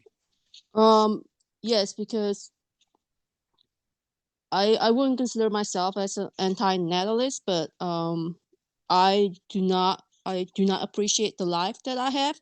And I wish somebody would ask me first if I wanted to live, and nobody did. And so I would bear, because this is the argument on the article that you recommended to in your post, because I love my unborn children, I will spare them the agony of living. Right. Thank you. Oh, thank you. Thank you. I appreciate that. Yeah. Okay. Yeah. You said you're not an anti. Okay. There are different kinds of antinatalism. There's the kind where you say, speaking for yourself, you don't think it's right for you to have children. And then there's the antinatalism that is a judgment call for all people. It says nobody should be having children for the same, because life in general is not worth it. That's Benatar's view. So that, but it's that second kind, the kind that says that recommends this is simply wrong to bring children in the world, that is the more controversial one rather than a personal decision. I myself don't have children, and I never really thought that I ever, even when I was very young, it was never, it never really crossed my mind that I'm seriously having children. I did one time consider adopting children, but even that, I just frankly decided that the nature, my interests were so selfish, I wouldn't be able to do right by a child. I just couldn't take that responsibility on. But that's a personal thing. I'm not at, I am sympathetic to certain kinds of antinatalism, even the kind that says it is really wrong, or at least it will. But I'll get to that toward the end of this discussion. It won't even be this time, I doubt it. But we have some more hands up. Jeff, was it Jeff or Aaron? I'm not sure which. This has just been a great conversation, and I'm kind of in your demographic, and it's like really never that close to having kids, and then get this philosophical frame of mind, which I think is not very compatible with raising a family. so we're in that thing, but we have these world events. I'm only made halfway through that video that you gave, and it's a great job of showing how we've really got our head in the sand about this, what the point of this. But just bringing back to the philosophy, and this is like a project I had, but the framing of it has become much deeper all of a sudden. And I've got another meetups today, which are also, it intersects with like everything. It really gives muscle to things like the trolley problem, which just seem like, stupid thought experiments. But really, it comes down to purpose, right? It's like we don't exist because of our pleasure that we would have once we were made to exist.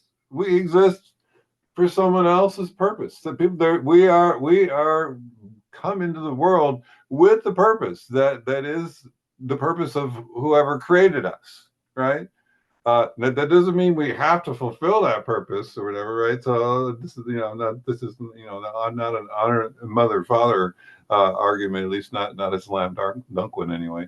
That basically we have, but I mean this kind of solves the problem with existentialism, right? It's like, well, you may find your own purpose, and I really do believe in existentialism in that sense, but the reason we think that we could make one is because we know that one exists, because one existed that brought us in. And maybe they're small ones, maybe they're accidents, for a lot of people. Maybe it's just someone had their pleasure or whatever, and then someone else got pregnant. But that's, I don't know. So this question of purpose, which dogs just about everything, and of course that's what makes Kantianism so complicated, is basically we're living it. We're living it. We've not been able to answer it, and because, but it's going to be everything. People are going to need a reason to have children, and then that will be a reason for more people to be created, or maybe and then we just might fit in, with the phenomenon of life extension itself. That basically what purposes are we pursuing when we decide not to have children? Is that okay? Should we just be, gung-ho for the singularity, whatever? Whoever's alive at the end, that they're going to be alive forever. I mean, it's so huge, but it's become much less fantastical now, because of this fact that every country, the countries that have very different cultures, are all experiencing this, and all at like almost the same moment in time. I don't even want to say historical. That means like centuries. I mean, like within a matter of decades, all countries have entered this at the same time. This is such a to raise the profile of this topic far above anything else Yeah. I've encountered in Okay. philosophy recently. Well, you're talking about the depopulation video by Stephen Shaw, right? That I put up there. I'm only halfway through it, and it's I Okay. mean, it's not. Yeah, Yeah. when I first saw it, I was pretty you know, it was a pretty gripping story because I hadn't not quite heard that before. Although in hindsight, I realized that this idea has been hinted at for some time by people who were in the know, but it wasn't discussed. And it because it puts pressure on the anti-natalist to, okay, well, you know, Benatar himself in the book of his Better Never to Have Been does address, and he has to, because, you know, antinatalism, he's well aware of that. Even if he had his way, and he really didn't think people were going to listen to a philosopher about whether they're going to have children or not, he had no illusions that his book was going to stop procreation in its tracks. He thought there's natural forces at work here that no philosopher can counteract. And I think he's right about that. But it's happening. But it's happening for other reasons that I don't think are philosophical ones. But the documentary, what it did is it drew attention to this issue, because yeah, Benatar, for example, was aware of that this, even if people were to accept his antinatalist program, this would lead eventually to some amount of pain and suffering in the future. And his whole argument is based upon minimizing or reducing the amount of pain and suffering in the world. But by reducing the number of people in the world, there is going to be some accounting for those what they call the last generation, the last people. If people really did disappear off the earth, those final people were going to be experiencing some real trauma. And there's hardly any way to avoid it. Now, he would say, look, stepping out at the big picture, says, well, yes, but in the larger scheme of the universe, the sooner we get it over with, our existence, meaning the better. But it's going to be traumatic toward the end, if in fact it actually happens. And he's aware of that. And this depopulation documentary kind of actually documented that it's not so science fiction-y as he might have thought. Anyway, yeah, this really brief. I forget what the name of the field is where people consider this the idea of life in the universe. Demography. No. This is more speculative. It's like, why have we found other forms of life? And basically, the short answer feeds directly into this conversation, which is that, well, every time any culture gets to the point where they can cross interstellar space, they've also discovered how to please themselves without creating another generation, and then they die out. Right. Yeah, that's right. What's it called? Yeah, I know what you're referring to. I can't remember the name. It's something about that I can't remember exactly what it is. It's got anthro in it, basically, but it's I forget.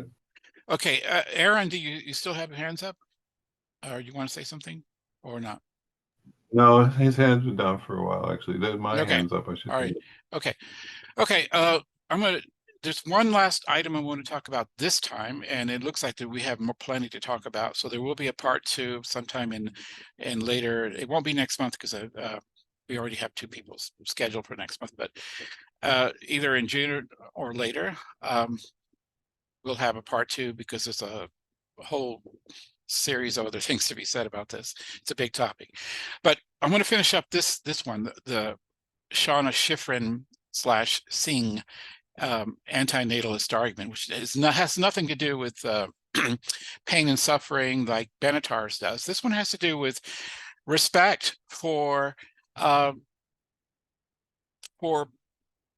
other beings are going to be in the world, that we shouldn't be making decisions for people who can't have any input into those decisions. And one of the biggest problems with bringing people in the world is you can't ask these people in advance whether they want to be here or not. The best you can do is look around and say, well, what's the likelihood? Are they likely to be happy, to be alive, or not? And if you have evidence to suggest that most people are happy with themselves, that might give you some excuse or some justification for bringing them into the world.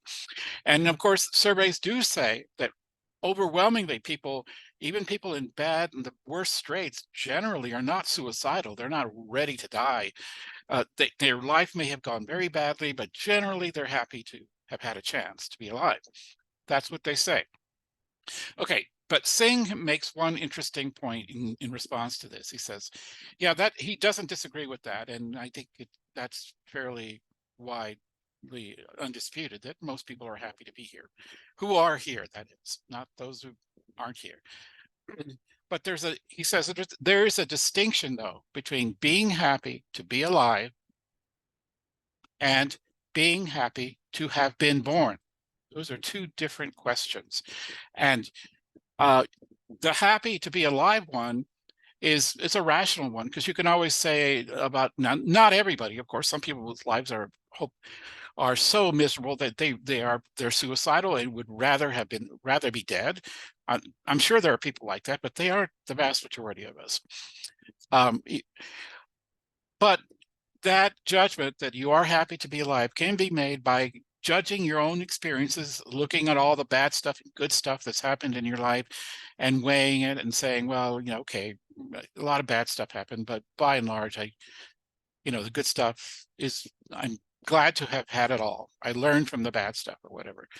But throughout this judgment, to make a rational judgment that you're happy to be alive, you're comparing real experiences that you had with other real experiences that you had. You're weighing up, you're making an assessment of your life. Okay, now that's rational, so you can come to the conclusion that you're happy to be alive.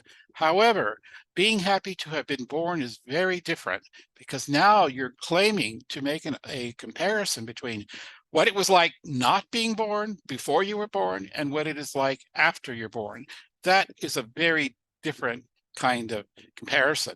You have no experience of what it was like before you were born. By definition, you weren't here to have any experiences. I mean, you only experiences you do have are those postpartum, post being born. And if you're happy about that, fine, that makes sense. But you can't make a comparison between anything you've experienced in this life and what it was like 100 years before you were born or 100 years after you're dead. You don't have those kinds of experiences to rationally make any kind of judgment about whether it's a good idea for you to have been born. So you can say yes to the first question, you're happy to be alive, and no to the second question without being illogical at all. You can say, no, I would rather have never been born if it was up to me to make that decision. Or at least I can't really, to be honest, you can't even make that any kind of decision about saying you're happy or unhappy to have been born, because you can't make that comparison. You can only compare experiences with experiences that are all post-birth. So to use this argument that an unborn person, a not yet born hypothetical person, will be happy because you made the decision to bring them into the world, doesn't work, because how do they know if they're going to be happy to have been born? They aren't there to even to be in a position to make that judgment. The judgment happy to be alive only makes sense for those of us who are alive. But it's gibberish to say I'm happy to have been born, unless by using that phrase, you're just using it to mean the same thing as happy to be alive. If you're using them to mean the same thing synonymously, then it's okay. But literally, to be happy to have been born is saying you're making a comparison between being born and not being born, and that makes zero sense. That's why one could argue that that what we are doing, we're doing wrong to foist life on people without consulting them. And since it's impossible to consult the not yet born, we're engaging in some kind of we're playing fast and loose with the well-being of potential people without any kind of moral justification. And we can't say it's because, well, all the people I know are happy to be alive. Well, fine, they're alive. They can make that comparison, but that isn't the question. It's are you happy to have been born? That question is a different kind of question, at least according to Singh. So interestingly enough, this argument, or the first part of it, the part that argued that we do have an obligation to consult those affected in non-trivial ways by our decisions, by Schifrin, raised her, from this she drew the conclusion that there's a morally problematic character to bringing humans into the world. Now, morally problematic doesn't mean that it's necessarily flat wrong, but it does raise some questions that she was worried about, because in normal life, when we talk about making decisions that affect other people, we do generally insist that it's right to consult those people, to do it with their permission. Maybe you haven't thought of this, but maybe you've run across something to read, and maybe I would prioritize that reading, because I'm definitely going to follow up on this. Okay. How would you relate this to Kant's, do not treat people as ends, as means to your ends, that they have their own ends? Because I'm going to add that into this idea that, but that's how people come into existence, as means to the ends of other people who are already living. And so that's really the territory that needs to be explored, I think. Yeah, well, to go back into Kant, Kant himself, and I don't think he was being consistent with himself, didn't have anything, he was not an antinatalist. But his own argument, though, if you take it dead seriously, can easily lead to an antinatalist conclusion.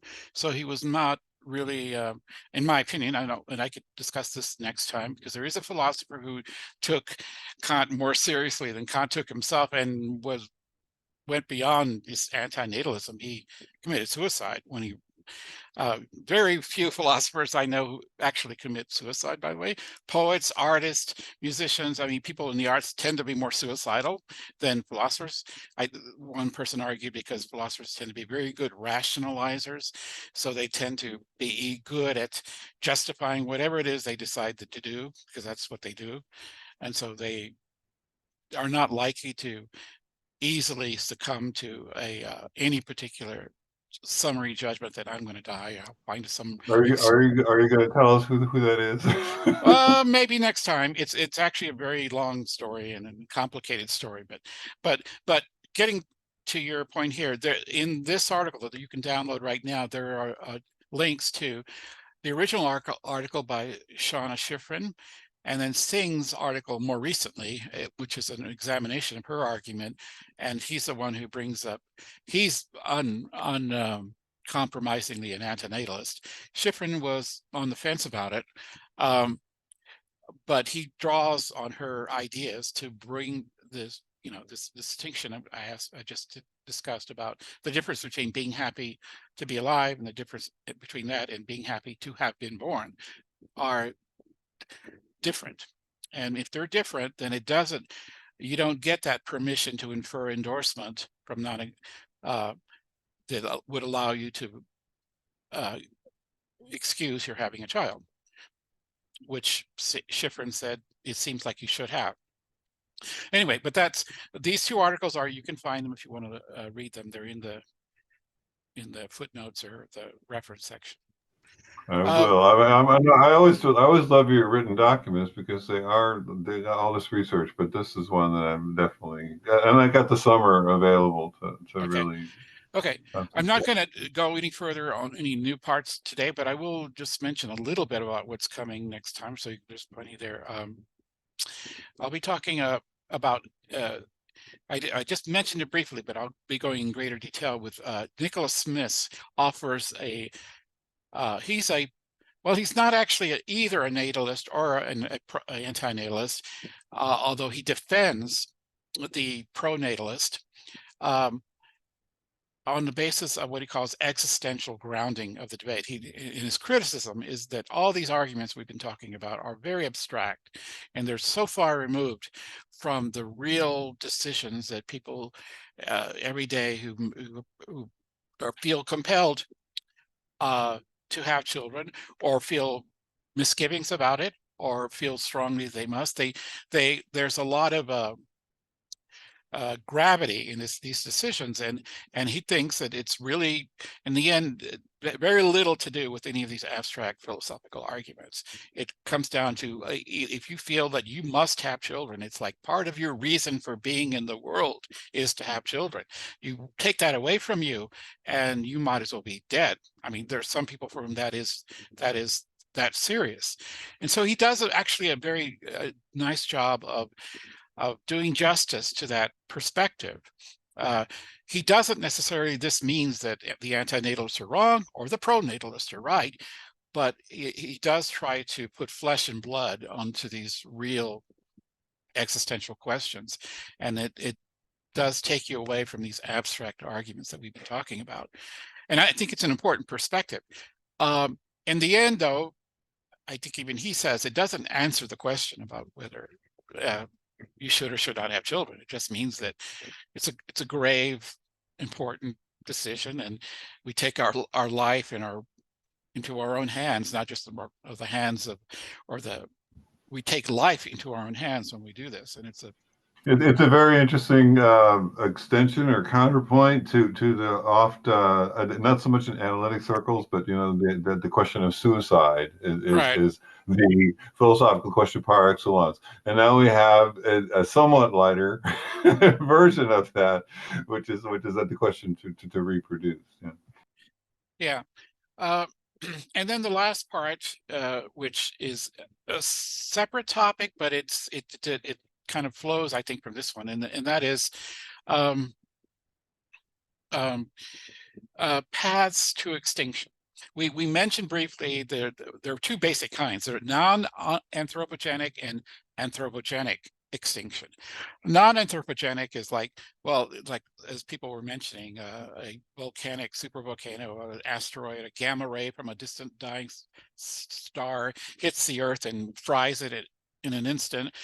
Well, there's not much philosophical to say about those. If they happen, they happen, and maybe there's no discussing them. But the other kind is more philosophically interesting. This is anthropogenic extinction, like anthropogenic climate change.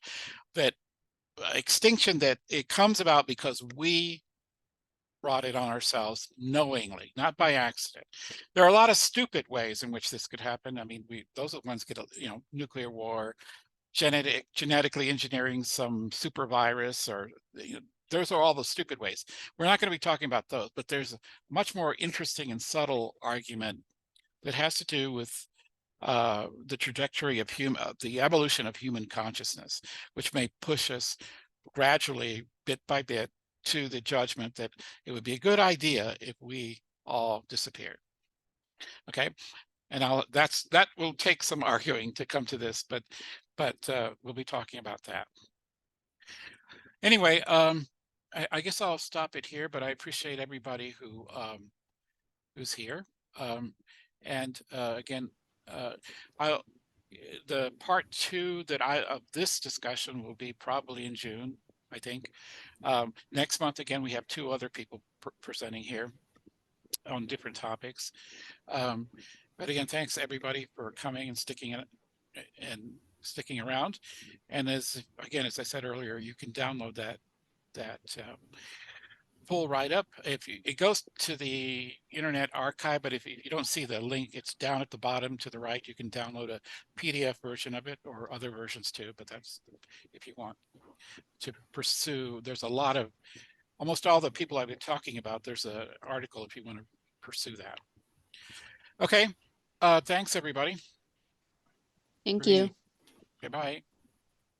My hat's off to you. That was awesome. All right. Okay, thanks. But I am still hoping for later than June though.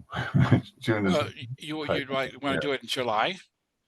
Would that be July better? or August. Yeah, when things are slow. Just June, it just tends to be really filled with events on Sundays. Yeah. Okay. But whatever. Okay. Okay. All right. Okay. I'll All right. see you. Bye. Bye.